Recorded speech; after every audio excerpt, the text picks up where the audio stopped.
Yan.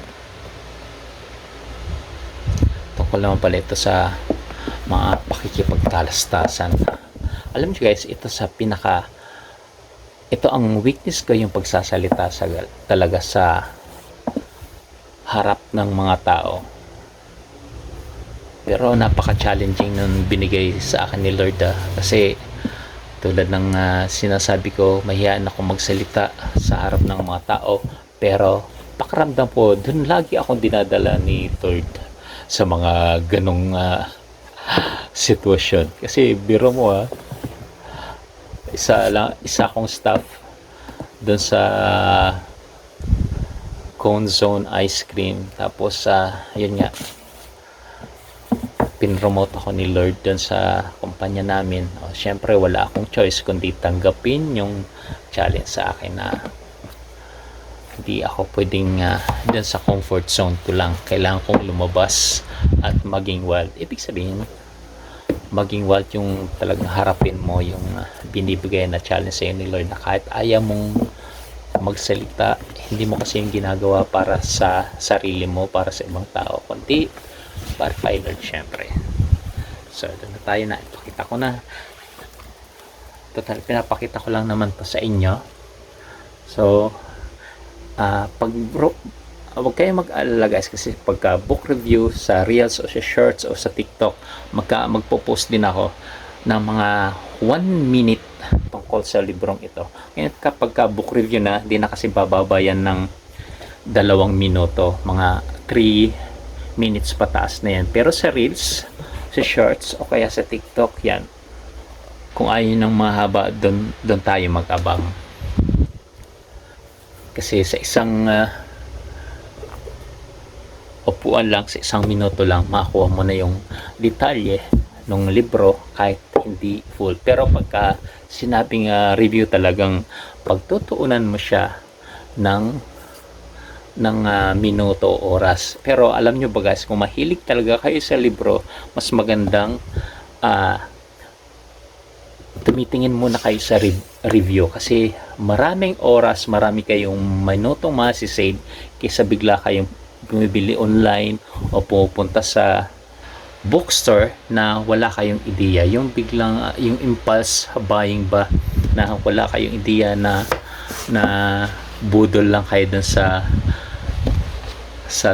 tawag doon, pinaka cover niya. Pero alam nyo guys, marami naman talagang mura na magagaling o magaganda ang topic na marami kang matutunan. Ibig sabihin na porkit mura yung libro ay wala ka nang matunan. Minsan doon ka pa nga natunan, minsan nga doon ka pa maraming natunan. Pag mahal naman yung libro, minsan dinadaan sa hardbound o hardcover. Yun. So yan, pinapakita ko lang muna sa inyo itong mga libro natin. So ito, nakakatawa tong anak ko, pinagsusulatan niya yan. Teka, ang mahal pa naman pala na itong sinulat-sulatan niya, dosing niya, 89 reals, siguro almost 1,200 pesos na yan dito sa atin.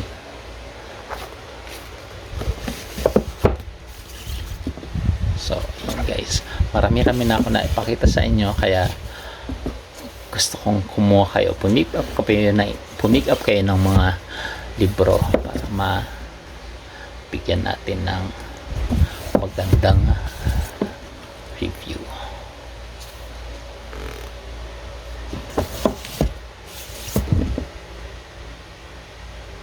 Yan, kaya sinasabi ko itong sa title ko, book tours.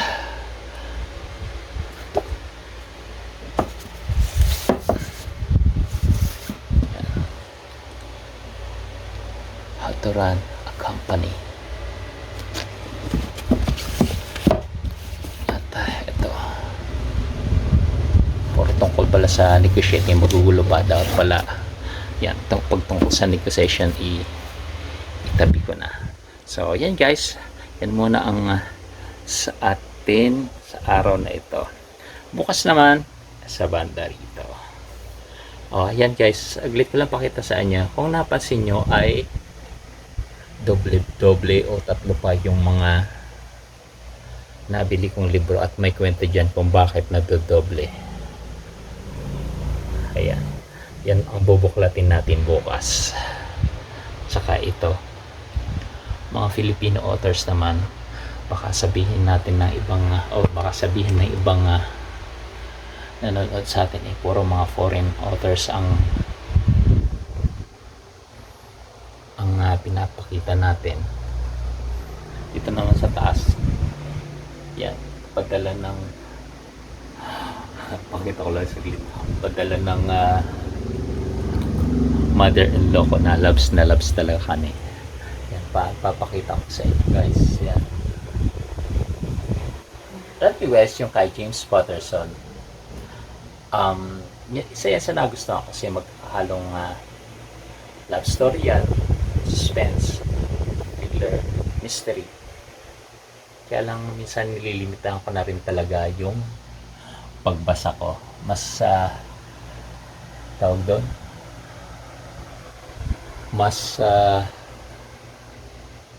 pag nasimulan ko na kasi parang ayaw ko nang bitawan at nauubos ang oras ko doon. Kaya yun muna guys, maraming salamat at kita uli tayo bukas. See you and God bless you all.